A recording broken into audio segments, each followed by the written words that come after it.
Hey everybody, it's Josh the Wild Proud Principal of Memorial Pathway Academy in Garland ISD, Garland, USA. Welcoming you today to Unlock the Middle, 7 p.m. Eastern. Little bit delayed due to technical difficulties. It doesn't matter, 21st century, but we're always going to have them technical difficulties. So welcome to the show, making sure that we have a great guest because you know what? He's a great leader of leaders. He has a great tradition of making sure that he helps all minorities, and he has a lot of awards for helping out that graduation rate. But you know what? We're gonna get to him right now with that secret sauce that he brings to the table. But most importantly, it's about all of us. All the tools, as I said during our PD this week, you know what? We have all this professional development. It's how you come to the table and you accept it. So, welcome.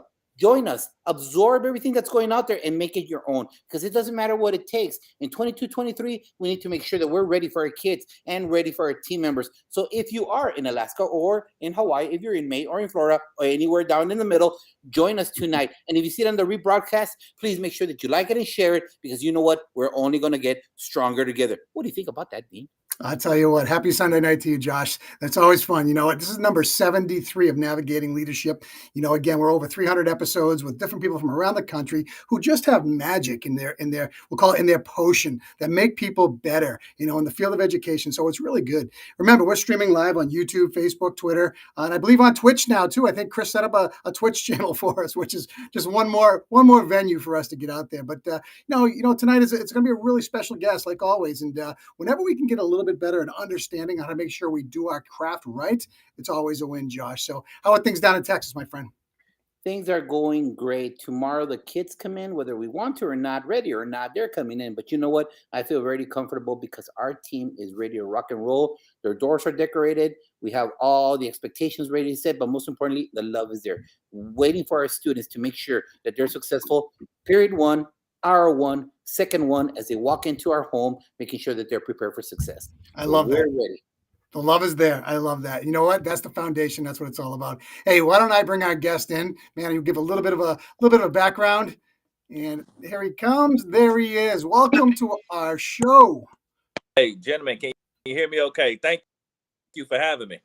You got it. You got it. So listen, go ahead, Josh. You start off. Well, you know what? I've been an admirer of your message on early in the morning when you're going to work out with Principal Canfelli when he's interviewing you, but your message that is out there. We all have a story. I tell our students that we all have a story, and it's how we use that story to help others because that's our purpose. Our purpose somehow finds us. And you know what? You have been an outstanding leader. People have recognized you for what you are. But you know what? I think that it better comes not from an admirer of what your gifts are, of what your talent is, but you know what? I think that the whole United States needs to learn about you, Doc. Please give us a little background of your experiences and what you bring to the table, where you started from and where you're at right now. Hey, listen, man, I just want to say thank you. I'm honored to be on your show. I'll just try to start somewhere in the middle. I'm urban, born in urban cities, inner city education of the inner city education system. I always tell people that, I graduated. I graduated. I could read, but didn't read often. Have the skills. My first year in college, I had a 1.4 GPA.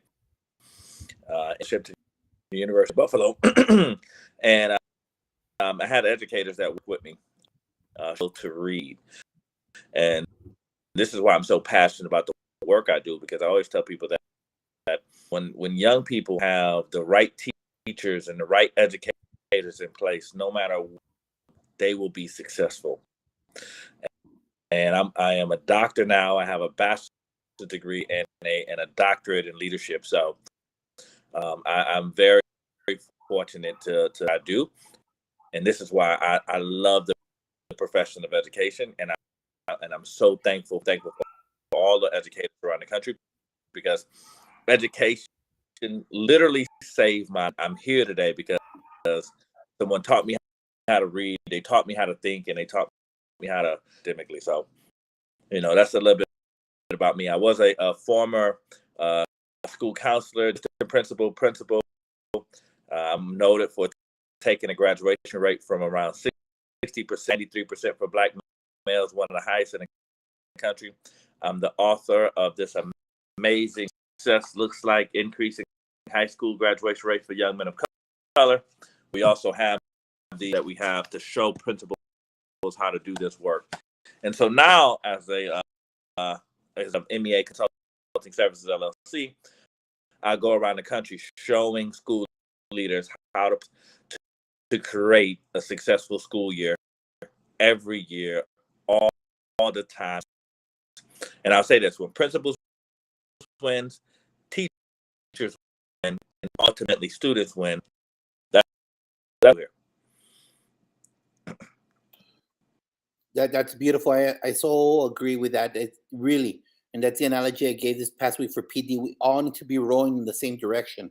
It has to be a perfect row to make sure we cross the line first.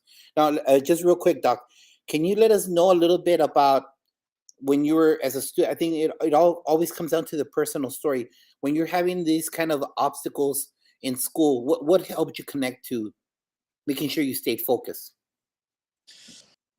You know, that's a great question. I think that you know, a bit about my story. I came from an abusive household, and that would beat my mom, and I seen her get her nose broken more times than I want. And I was called dumb and stupid every single day. I thought it was part of my name. And that type of psychological abuse, what happens is you start to believe it, and you start to see yourself as less than. And what teacher that every day I'll walk into the building, she'll tell me that I'm intelligent. She'll tell me, and she was my third grade teacher too. As a matter of fact, she would tell us, her name is Miss Hughes. So shout out to Miss Hughes if she's ever watching this. And that was like the start, the me started really,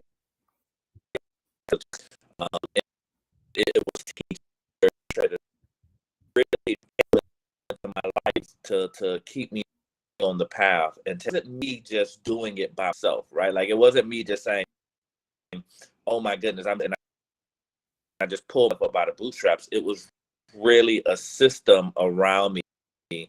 Season took a liking to me and saying, "I see something special in him." And so for me, I would do a morning affirmation with my kids every single day. But that is because somebody did it for me. So I would get my students up every day after we said the pledge, and I would say, "Hey, we're McKinley Max, the best high school in the land, and I'm the best because I believe every day to compete to be my best. I work hard at school. I work hard in class. I give 100%. I always win. I am a McKinley Max." So I have my kids say that over and over. Their self-talk.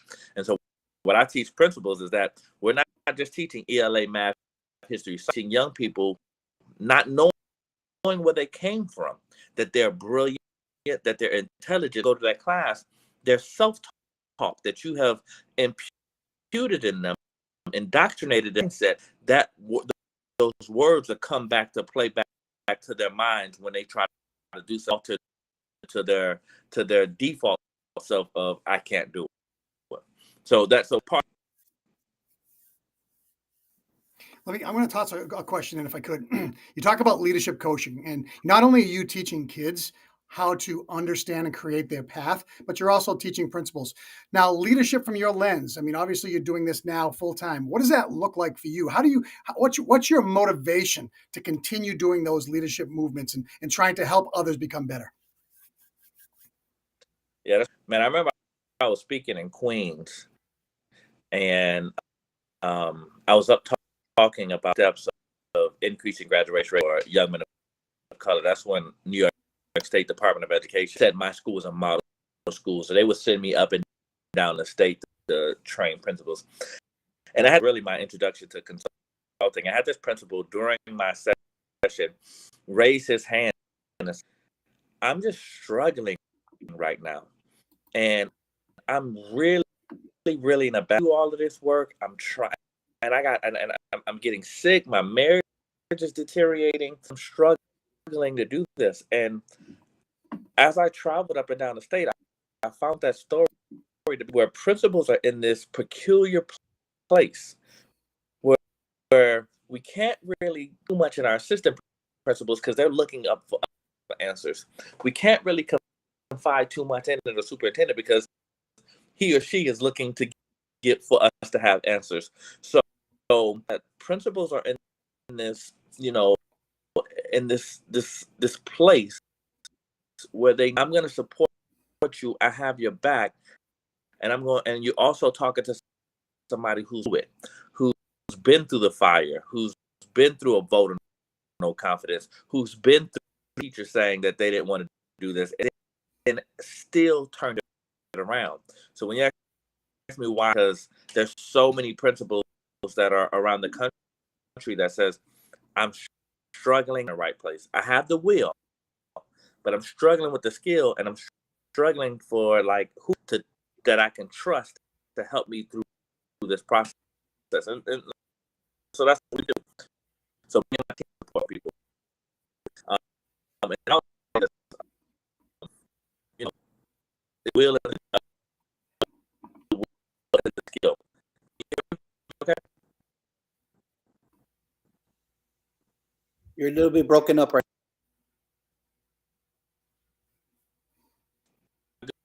now. Are we okay Still a little now? broken. Yeah, it's better. It's better? That's better. Yep. Yep. Again, so that's why I do what I do. So that in a nutshell. Technology, man, you got to. We all know that. We do. Go ahead, Josh. Well, Doc, you know what? Let's break that down a little bit because I seen the post today that you had on Facebook, and I 100% agree. The chair that we chose, Principal Cafele always tells us this: we chose leadership. We chose to sit in that chair because we're getting targeted from below, from above, from the side, from up and down, from social media, and we decided to take that risk when we applied for the job. So one of your posts that said today, if you have not gone through controversy or adversity, it's kind of hard to lead. Amen. I hear you. If you have not been in the political fire, you haven't come out in the newspaper or on TV, here, you don't know really what it is to have the heat of the chair. So, and you just stated right now that you had a vote of no confidence.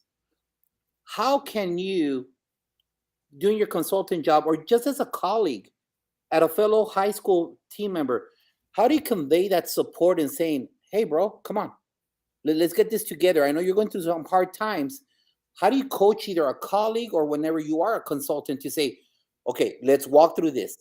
This too shall pass. Because you know what? It does pass if you know how to walk through the fire. So what can you think, right, Doc? Well, how can you help out that administrator this year that's going to be on social media because the cheerleaders did something at home? Yeah. I say this, though, man. You have to, diamonds are made under fire. Anything that gold is made under fire. Anything that is successful comes through extreme pressure and extreme heat. That fire, like it's excruciating. That is you got the introduction, and you got the other side. You have success. You have the other side. That's the refinement.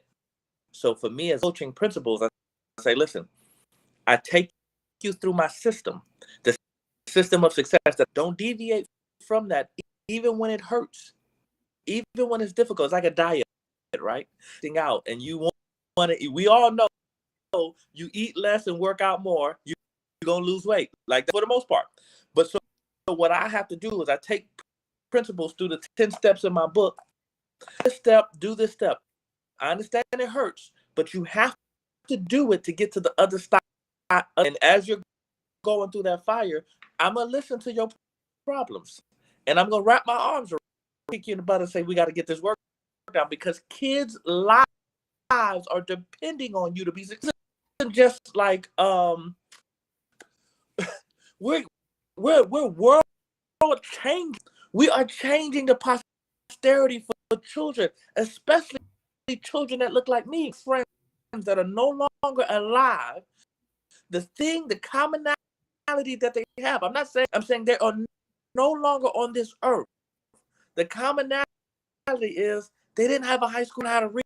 They didn't get education. So as educators, we got to understand that the fight is only to make us better for the other side.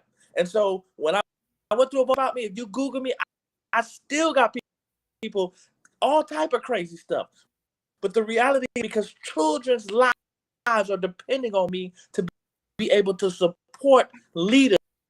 For me as a coach, I said, you got this. I'm talking to your will. And then I'm also diet, but you got this. And so that's what I do. And I tell principals, everyone I coach, my 24/7, do not worry about it. Call me, because principalship just doesn't stop at the weeds of the hour, and I support you through this process. And that's what I do. And I look for principals that need help. Let me ask you a question. We talk about supporting through the process. I've been a principal for 14. It's my 15th year. Same building. Love the culture we've cultivated. We're a kids first district. You know what? But it didn't come without some rough roads. Trying to train educators that what, we exist for kids' needs first and foremost. Okay, the content comes later. What do you say to that principal who's struggling to make that connection with their staff? How do you help them? How do you help them turn their buildings around? What does that look like from your lens through your book? Yeah. First of all, let me say, wow, 15 years. Bravo to you. Thanks. I mean, if anybody watching, 15 years isn't easy. And I owe it off to you. So great staff. Great community, great staff. Boom. To you new principals, listen to what he did, right? I gave him a compliment. That's principal 101, right? If I said, hey, your school is struggling, he'll say, hey, as a principal, I got to lead. So whenever there's a problem, leaders, this is principal 101. Whenever there's compliment, you share the sugar. I just want to throw that out there so you can see it.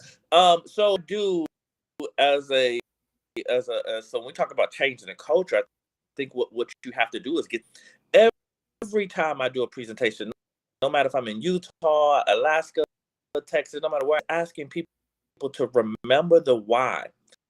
Bowman and Deal, when you talk about the heart, what I try to tell principals is that you have to understand your leadership theoretical frame, understand the framework that you're operating from. It's the lens that you're looking from. First in leadership, his lens might be instructional leadership. His lens might be transformational leadership. Leadership lenses that you're looking from, you have to operate from the lens that says heart of the teachers.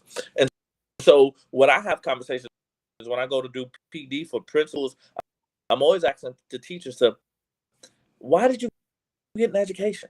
No, forget the you in the bin, forget kids and all, but why did you get an education? So when you're talking to a principal who's leading through that culture, it's really getting to the heart of the staff. But first, understanding as a leader, why are you here leading? Why are you in this assignment right now? And once you realize that is wrong, and you say, my why is about children, my why is about seeing kids be successful, from that space. And I'll say this, we principals, student achievement. And say that again, principals have an indirect impact on student achievement. We impact our teachers, who impact students. We do not skip our principals. We create a culture that teachers feel valued, that want to come to work, that teachers feel loved, that teachers feel celebrated, and in turn, culture for they reciprocate that culture for the kids to make them feel valued. So for a principal who's having a culture issue, first of all, realize what do you use every day. Think about that metacognition piece. What are you thinking about the teachers that you have in front of you? Your teachers are lazy and no good. If you do, you need to change your thinking. Do you think that the kids can't do it? And then once your thinking is right, then you infuse that thinking into the teacher, infusing that thinking into the kids. You know, Doc, I'm going to throw this at you for a second. I'm going to push back a little bit. I'm going to say one word to you, okay? Sustainability. Sustainability, okay? You do your job. You go in, you turn the school around. Talk to me about sustainability and what that means through your lens. Thank you, Mr. Principal. 15 years in the game. Just a curveball. Just a curveball. No, well, listen. Here's my thing. I'm a turnaround. That is my deal. I turn schools around, and I'm very clear on that. 2 years, your school will get turned around. We just took a school that they were facing in long 9% graduation rate. The superintendent called me. She was in tears. They in August have a 90% graduation rate. I am a turnaround specialist. It's what I do. Ability. It's about creating a culture and so it's like this. Have the energy. I'm pointing at Josh right now. Josh is like a master at it, but go ahead. I don't mean to derail. Go. You got it. Listen. I'll tell you what I'm good at, and then you guys can help me where I might struggle. I'm supposed to give you the jolt to move you, right? But nevertheless, you have to have those systems in place that you have enacted. Because when you ever rest on your laurels, oh man, we have arrived. And I think that's what I try to tell school leaders is that we continually have to push until you're the country. You're pushing, and even if you're the number one school in the country, then is all of your kids, are they all reading at a high level? There's the work never ends. Ability, man. I'll say this: I am someone who pushes all the way to the end. I push, and that's my motto. That's my way. I'm gonna push you until you feel like you can't go. I'm gonna give you some water, hug you, and I'm gonna push you some more. So I love that you said hug. Thank you for saying that, because some people will be kicking them in the backside and say you're out the door. Josh, take it one step further when we talk about sustainability and building that culture after that turnaround.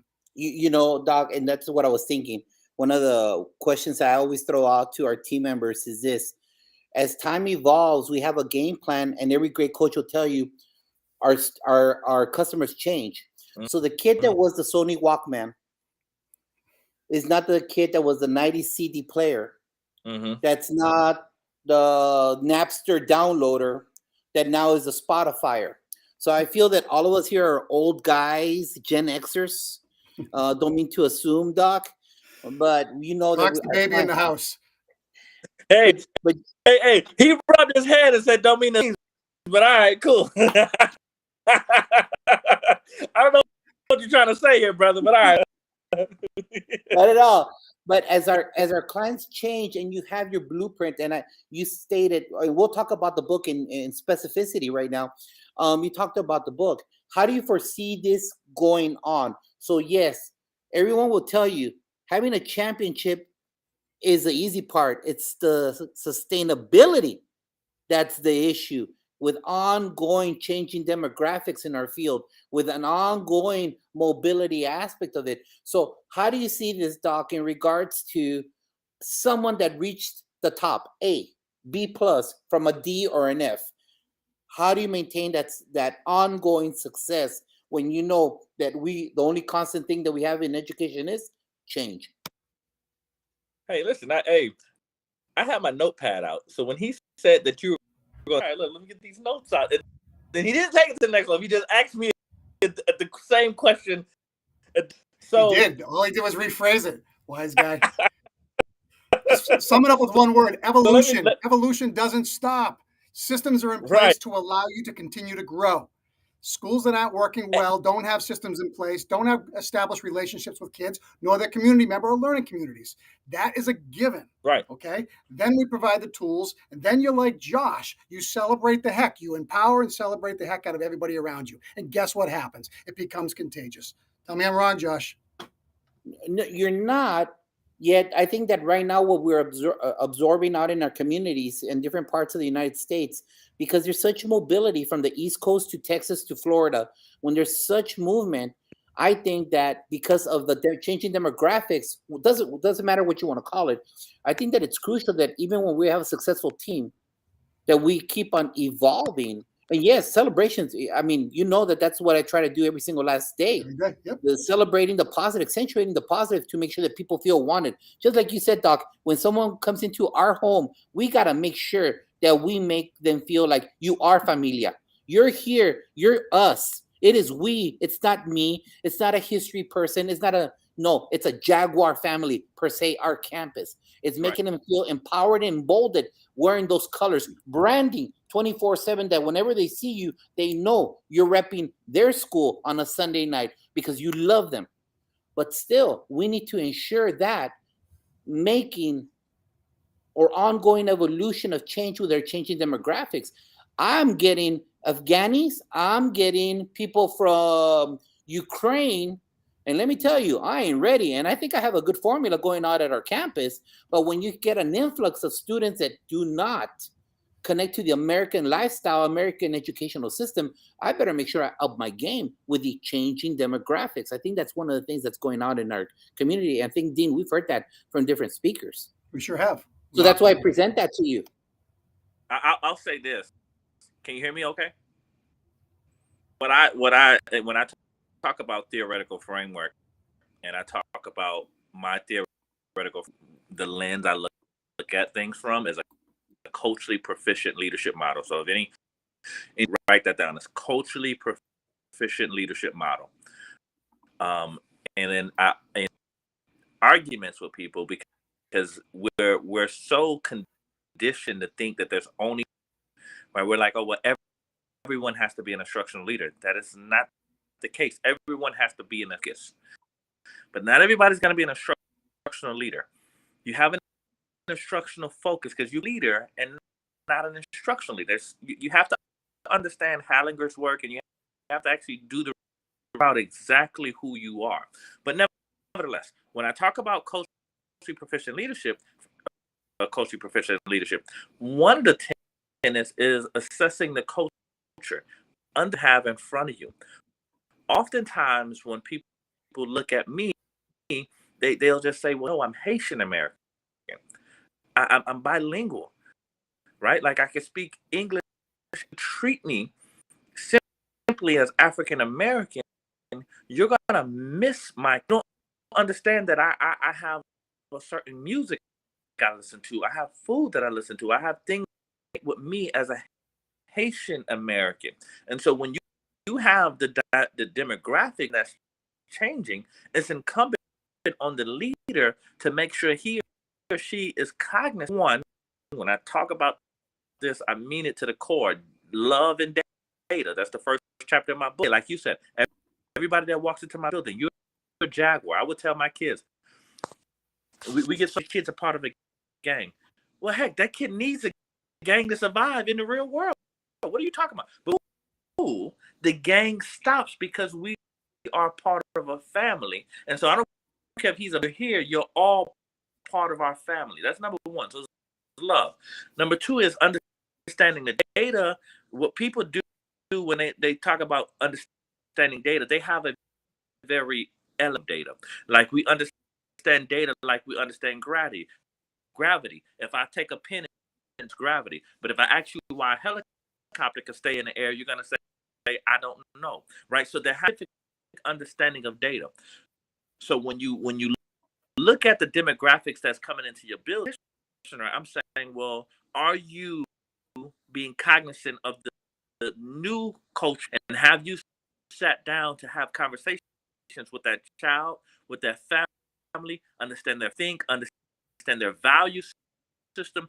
That's understanding the culture that you have.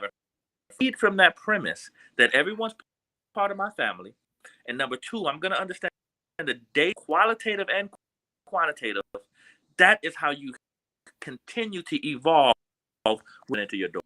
So I'm giving you a lot in a little bit, but I'm just trying to break it down and answer the question. Some professional principles here, and I can get as deep as we need to.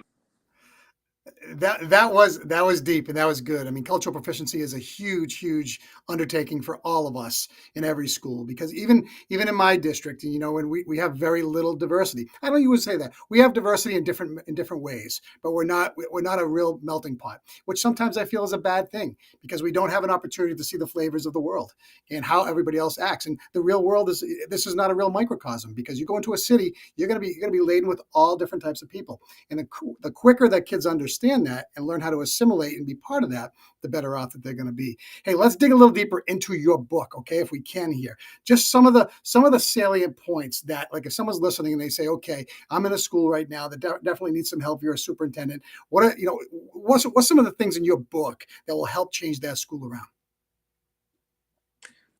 The book is really cool. The book is really, it's a short book. I think it's only 162 pages. Book.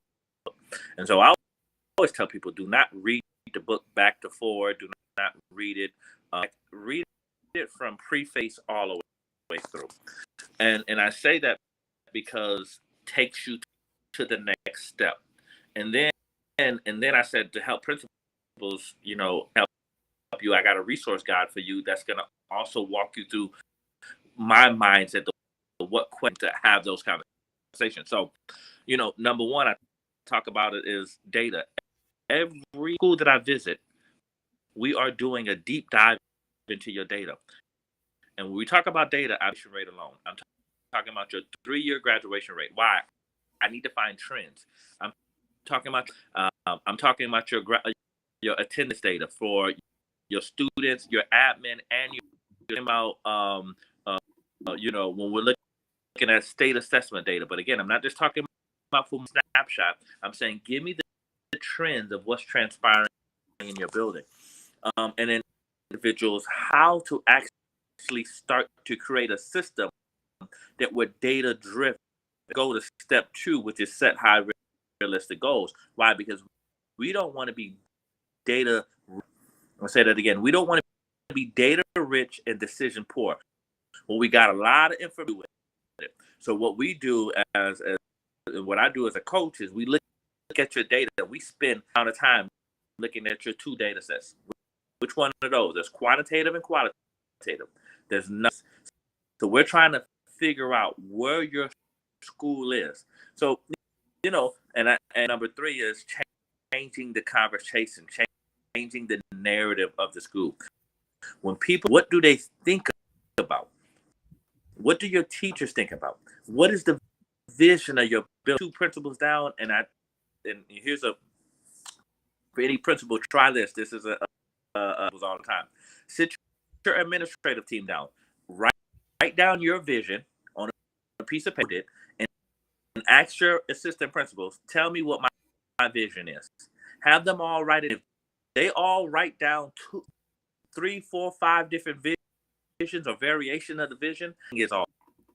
That means when your vision says this is where we're going, and if everyone else be close to you don't know where you're going, we can never get there, right? So we want to understand our data, we know our data, and then we start to make decisions based off of the information that's presented. As an administrator or a superintendent, you understand the data, you understand your culture, and you start operating from that lens.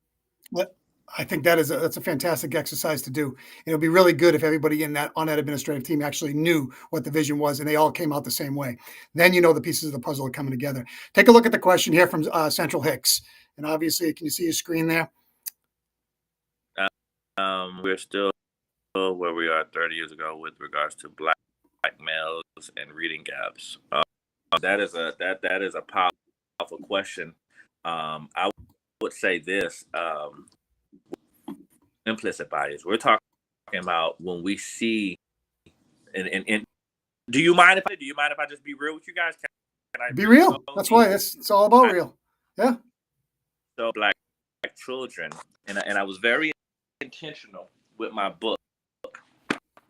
Look at kids that graduated from my school, and they're all black and brown males. The title says, and then you got 6 black and brown males on there. Why'd you do that, Dr. Abraham? Why, just real with ourselves? When we see black males, do you see success? Be real for a minute. Let's be honest. Do you see? Most people when you see black males, this is why black men they're only represent 6% of the country, but over 37% of the prison population. 6% of the country, 37% of the prison population. And black people, 13% of the country, prison population. Black students will graduate high school, not reading on grade level. 87%. Listen to these statistics. Suspended 3 times higher than any other population in the country. 3 times higher. Latino males are suspended, referred to special education 3 to 4 times higher than any other population. Why is that? Because there's a perception that when you see these young black and brown children, see scholars and scientists and lawyers and doctors, you might see them as an athlete, the next LeBron James, the next Michael Jordan, whatever the case may be. Often when you see black children, did you say you look like the next politician, or you look like the next doctor, the next Kafele? How often do you say that to your black children? So a system that is created that's saying we don't these young people, and school is a microcosm of the real world. We cannot pretend like racism is in the medical field and it skips the educational facility. If it happens where doctors are concerned, if it happens in a courtroom, we can't pretend like we're in this euphoric, it doesn't exist in the educational system. So as school leaders, this is why I always, as a leader who has fought with unions and fought with people his whole career, data, because I do not believe in calling someone. It's when I listen to this, or they have good intentions, and they say, well, I'm an anti-race educator, and it's good for it just to be a disruptor, but it's not good for practicality at the principal level. I can't principle that says I'm only caring about black children. I'm only care about. You can't do that. That's not. You have a whole group of kids, and so you got to care about all your kids. But if the data in your suggests that this subpopulation is the most failing group in the school, and put services in place to address that subpopulation, and with those was able to get a 93% graduation rate for black males and move them. So it's a long-winded answer to bias, and understand that it's there, but then let the data drive that conversation. Wow, Doc. I think that's one of those things that we just need to absorb and say an amen. You know what, Doc? 100% on what you just said. I have it in the back of our teacher's lounge, and we all had our why, and I wrote down, no more of our Jaguars wearing an orange jumpsuit. That was my why. No more Dexter Manleys. No more. That's it. Tired of it. We're not in this for this. And so, you know what, Coach? I think that's one of those ideas that in closing, we need to let simmer, because it's very true. All right. It's just like Central Hicks asked that question. You know what? That's a systemic approach to education, seeing all of us as a success, not as an athlete, not as a scientist, this culture. No, we all have the opportunity to live our dreams. I so value that statement that you just said towards the end there, Doc. So real quick, how can people get a hold of you to get more of your knowledge? Not only to get a hold of you and get your knowledge, but you know what? They might need your services to say, come on, ayúdame, help me. So how can they get a hold of you, Doc? Hey, listen, I'm going to do this, man. I'm going to give you my personal cell phone number. Just call me. You know what I mean? Call me. You know, it's text me, call me. Don't make it weird. You know, don't make it weird. Don't text. If you want services, you need help. My whole intention on this country is to move. When I do my research to find out successful schools for black males and brown males in New York City, this is so disheartening. I was only looking for a graduation rate set. I only found about 10 schools in the whole state of New York that hit that. There's so many principals that really want to do the work. They're just not cognizant and they don't have the skill how to put the systems in place. And so that's what I do. So I would say just call me. 248-7648, 716-248-7648. Email me, MEA Consultants LLC at gmail.com, MEA Consultants at gmail.com. I'm on every platform, Instagram, Facebook, and I'll say, listen, I'll say this. If you Google me, man, you're going to see that the people say, oh, we had a vote of no confidence. You're going to have the union president talking about me. Google me. I'm telling you. There's nothing that I said. You Google me, you'll see. Say, oh my God. You know, but when you push the system that has been failing for a long time for marginalized students, I think that is guaranteed. It comes with persecution. They don't just open up the door. They will persecute you. But this is why I call you, call me, I have your back, and I will. All right, Doc. Right now, hold on a second, Doc. I know your number didn't come out all the way. We'll post that later on and retweet it out because I know that Central Hicks was asking for it. So with your permission, just send us via text. I'll put that in a tweet going out tonight, if that's okay with you. Central, we'll put all of the information out. I hope the sound was okay. I hope the sound come out okay during this message. I understand it did, but it's not a problem. I'll tell you, marginalizing systems is not an option. It's just not an option anywhere, any public school, anywhere in the country. If that's happening somewhere, shame on us. Why are you in this business? Because it should never, ever, ever come to that.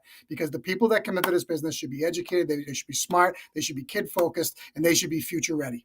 And schools have evolved. I've been in this game since 1992. It's evolved so much since 1992. Okay. And I hope I have another 10 left of me to see the next chapter of what's going on. We'll see. But I'll tell you what, it's guys like you and it's guys like other guests that we bring in, and ladies, and these people who are just juggernauts and they want to share. And what they do is they inspire me, man. So Dr. Abraham, thank you so much. Just absolutely phenomenal. Whatever we can do to help you create your buzz and your why, we'll do that for you because it's a big network, man. For the work you do. I'm super proud of you. And I'll say this, man, this is going to be the most amazing school you've ever had in your life. So keep up the good work. Keep up the good fight of faith. Know you're doing God's work. One day, Lord willing, I'll be able to visit your schools and hang out with you and have some lunch. You get love it. I come in with a pen and paper. I'm going to take all the wisdom I get from you guys. Listen, we keep growing every day, man. Every week we learn something new. We just apply it, and we're good at applying it. That's a good thing. So that's the great thing. Go ahead, Josh. All right. Thanks, everybody. Appreciate you, Doc, for being here tonight. Principal Cafela, Central Hicks coach. Thank you for joining us, everybody. But not only that, we got a lot of nuggets being dropped today, but the most important thing is on Tuesday, 8 p.m. Central, we have our brand new program. It's called Office Hours, 20 minutes, one problem, 3 principals discussing how to find a solution. So join us for Office Hours on Tuesday and this coming Thursday for our Red Zone, almost football season. We have superintendents from across the United States preparing for 22-23, ready to rock and roll. That will be at 9 p.m. Eastern on Thursday. Join us. Thank you, Doc, for joining us tonight. See you in Office Hours. Have a great week. Best of luck to all those of you who are starting school on Monday. Thank you, Dean. Let's go home. Take a breath, Josh, man. You just said a mouthful, man. Dr. Abraham, thank you so much, guys. Everybody out there, have a great week. And again, Sunday night's about getting better for everybody. So be well, everybody. Hang tight if you can for 1 second. We're going to sign off right now.